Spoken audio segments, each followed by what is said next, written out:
गजानन विजय ग्रंथ अध्याय 16। श्री गणेशाय नमः। जय जयाजी परशुधरा, हे जमदग्नीच्या कुमारा, परशुरामा परमेश्वरा, आता उपेक्षा करू नको। तू सहस्र अर्जुना ते दंडून केले द्विजांचे संरक्षण, ब्राह्मणांचा अपमान सहन झाला नाही तुला। आता मात्र डोळे मिटसी का रे देवा ब्रह्मविषयी, काय आहे लागली तुझी गाढ निद्रा एधवा। म्हणून डोळे मिटू नका, स्वस्थ ऐसे बसू नका, आणि बाणीचा प्रसंग देखा आहे हरी सांप्रत। तुझ्या वशिल्या वाचून अवघी कृत्य आहे शीन, आर्य संस्कृतीचे रक्षण होणे नाही तुझविन। गजानन माया अघटित कोण जाणे तिज प्रत, महाराजांचा एक भक्त पुंडलिक नामे मुंडगावी। हा शेगावीचा करी वारी, समर्थाविषयी प्रेम भारी, हमेशा त्यांचे चिंतन करी एकाग्रशा मनाने। त्याच गावी भागाबाई एक ठाकरीन होती पाही, निष्ठा तिची एकावरी ठिकाणासी बसत नसे। ती दांभिक होती फार, सदा दंभाचा बाजार, भरवून ढोंदी नारी नर हाच धंदा तियेचा। ती बोलली पुंडलिकाला, तुझा जन्म वाया गेला का की तू नाही केला सद्गुरु तो आपणा ते। गजाननाच्या वाऱ्या करसी सद्गुरु त्याला मानिसी, परी त्याने सांग तुझी मंत्री काही कथिला का। अरे विधी वाचून गुरु न होत कधी जाण, शेगावाचा गजानन वेदापिसा साजसे। तुझा ताप बरा झाला म्हणून तू मानसी त्याला, काकातनी न्यायाला बळी पुंडलिका पडू नको। गिनगिन गणाते हे भजन पिशाट परी आचरण, कोणाचेही खाई जाण ऐसा मुळी भ्रष्ट तो। म्हणून तुला सांगते चाल अंजन गावाते, केजाजीच्या शिष्याते आपण दोघे गुरु करू। उद्या त्याचे कीर्तन अंजन गावी असे जाण, ते ऐकावया कारण उठून जाऊ प्रत्येक काळी। गुरु असावा महाज्ञानी, चातुर्य शास्त्र चिंतामणी, गुरु असावा परमगुणी, भक्तपंथा दाविता। त्यातील लक्षण एकही गजाननाच्या नसे ठाई, म्हणून वेळ न करी काही चाल अंजन गावाते। तो भोकरे पुंडलिक होता मनाचा भाविक, भागीच्या भाषणे देख चित्त त्याचे घोटाळले। त्याने ऐसा विचार केला, उदयिक अंजन गावाला जाऊ कीर्तन ऐकण्याला, पुढचा विचार करू पुढे। ऐसा विचार करूनी भागीसी बोलला जाण, अंजन गावा लागून चाले तो तुझ्या सवे। दोघांचा विचार झाला, पुंडलिक रात्री स्वस्थ निजला, तो 3 प्रहर रात्रीला काय घडले ते ऐका। पुंडलिकाच्या समोर एक पुरुष दिगंबर उभा राहिला साचार, थेट समर्थाच्या परी। पुरुष म्हणे, रे पुंडलिका अंजन गावासी जातोस का, गुरु कराते निका या भागीच्या सल्ल्याने। जातोस तरी जावे त्वरित, त्याचे नाव काशीनाथ, तेथे जाता फिटेल भ्रांत तुझी वेड्या निश्चय। कानात काही बोलला म्हणून तो का गुरु झाला, लोक कान गोष्टीला किती करतात। मग ते एकमेकांचे काय गुरु होते साचे, नांदी दंभाचाराचे त्वा पुंडलिका पडू नको। तू इकडे करी कान, मंत्र देतो तुझ कारण, गणगण ऐसे बोलून महाराज शब्द झाले। आणखी काय आहे आस, ती मी आज पूर्वीन खास, ऐसे ऐकता पुंडलिकास आनंदाती झाला। पाहू लागला निरखून स्वप्नी त्या पुरुषा लागून, तो पाहिले गजानन शेगावीचे स्वामी पहा। पुंडलिक म्हणे, गुरु राया पादुका द्या मला, सदया नित्य पूजा करावया, याविन आणखी आस नसे। बरे उद्या 2 प्रहर दिवस येता साचार, पादुकांची पूजा कर ह्या मी दिल्या घेई तुला। पादुक्या त्या घावायला सपनी पुंडलिक उठून बसला, तोच आली तयाला साक्षात जागृती श्रोते हो। जागा होऊनी सभोवार पाहू लागला साचार, तो कोणीच दिसेना अखेर नाही पत्ता पादुकांचा। उलगडा काही होईना, संशय मनीचा जाईना, म्हणे स्वामींच्या भाषणा वाट न लागला आजवरी। स्वप्नी येऊनी दर्शन त्यांनी दिले मज कारण, कशी भागी ठाकरीनं तेही स्वप्नी कथन केले. तैसेच उद्या 2 प्रहरी पादुकांची पूजा करी.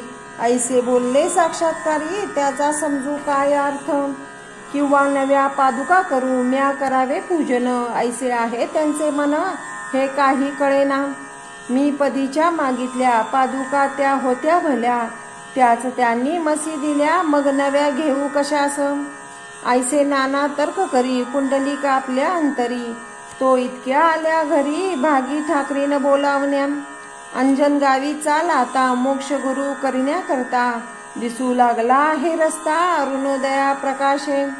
पुंडलिक म्हणे भागाबाई, मी काही येत नाही. मर्जी असल्यास तू जाई अंजन गावा कारणे. मी जो एकदा गुरु केला श्री गजानन महाराजाला, तो ना आता सोडी भला, हाच माझा निश्चय. ते ऐकता भागाबाई अंजन गावास गेली पाही. आता मुंडन गावाचे ठाई, काय झाले ते ऐका. झामसिंग राजपूत गेला होता शेगावात, दर्शन स्वामीचे घेण्याप्रत 2 दिवस त्याच्या आधी. तो जेव्हा मुंडन गावाला येण्या परत निघाला, तई भाळाबाऊला ऐसे बोलले महाराज, या पादुका पुंडलिकासी द्याया देई त्याच्या पासी. समर्थाज्ञा होता ऐशी, तैसेच केले बाळाने. करी घेऊनी पादुका झामसिंगास बोलला देखा, भोकरे जोका पुंडलिका तुमच्या गावीचा असे हो. त्यास ह्या द्या नेऊन करावयासी पूजन. ते झामसिंगे ऐकून पादुका घेता जाहला.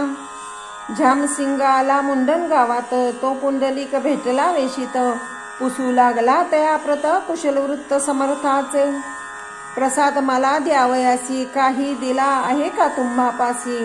हे ऐकता झामसिंगासी महदाश्चर्य वाटले. सवे घेऊन पुंडलिकाला झामसिंगन घेऊन घरी गेला. खोदूनी विचारू लागला, तू ऐसे का विचारले? पुंडलिका स्वप्नाची गोष्ट त्याला कथली साची. तो एका झामसिंगाची भ्रांती नष्ट झाली हो. लगेच पादुका काढल्या, पुंडलिकाच्या हाती दिल्या. त्याच अजून आहेत भल्या, मुंडन गावात त्याच्या घरी. 2 प्रहरी पूजन पुंडलिकाने केले जाण, मनोभावे करून त्या प्रसादी पादुकांचे. पहा श्रोते खरे संत, सांभाळून आपले भक्त. अडमार्गीने किंचित जाऊन देती तयाला.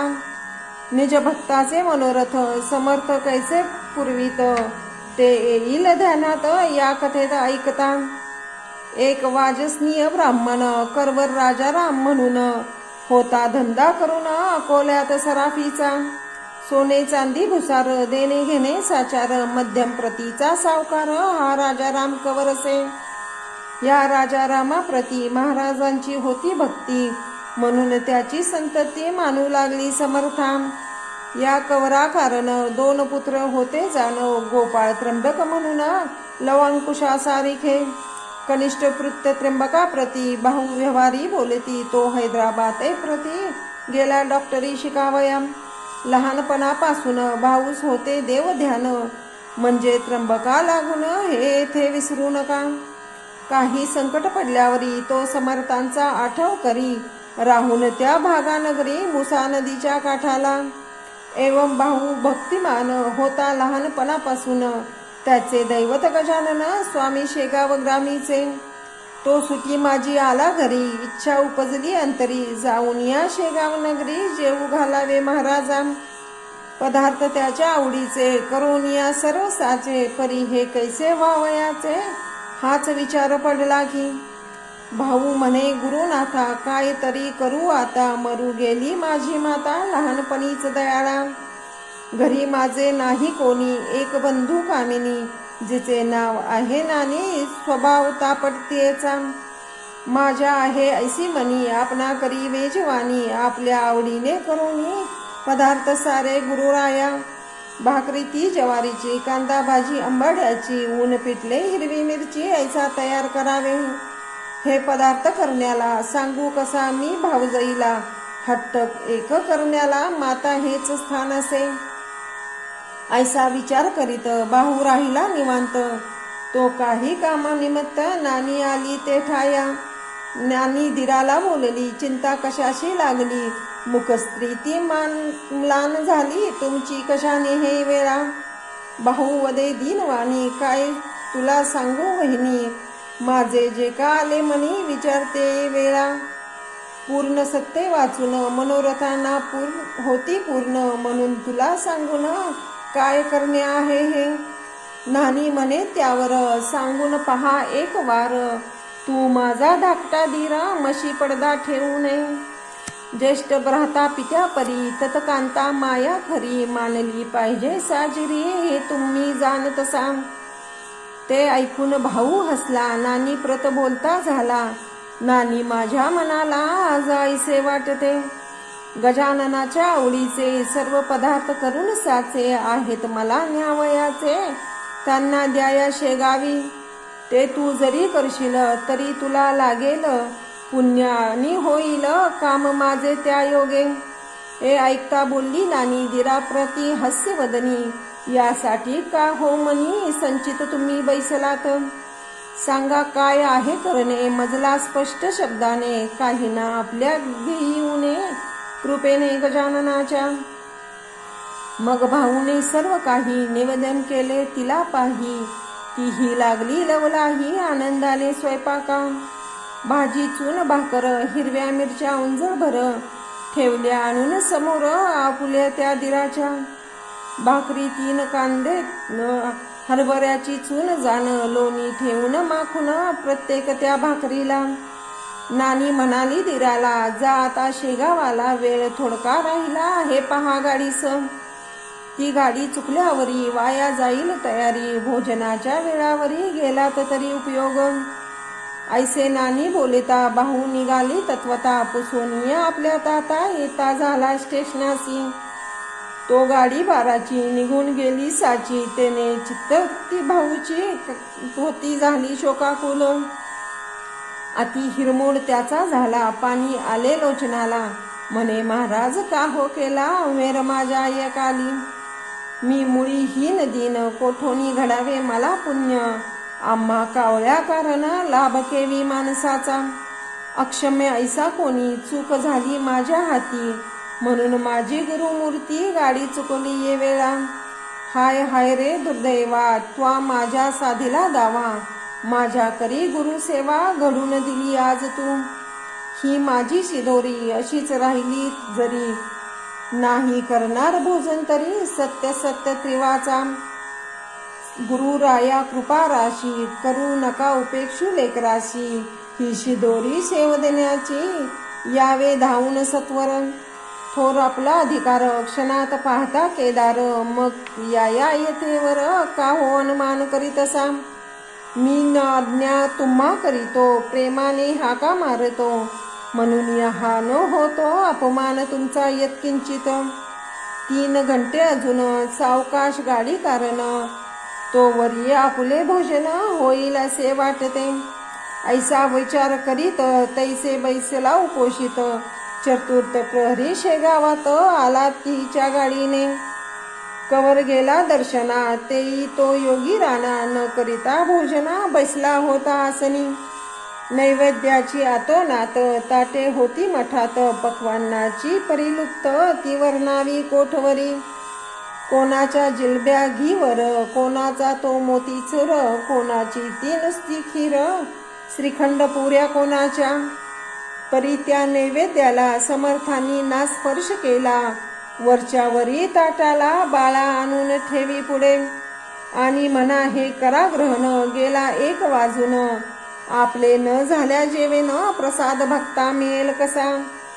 त्याची ते वाट पाहती करण्या आपणा विनंती, त्यांची नसे होत छाती म्हणून मी बोललो. तै महाराज म्हणती थांब जरा, आग्रह नको करू खरा, आज भोजन 4 प्रहरा माझे होणार आहे रे. मर्जी असल्यास थांबावे, ना तरी कुशाल जेवावे, नैवेद्य घेऊन घरा जावे, परवा नाही त्याची मला.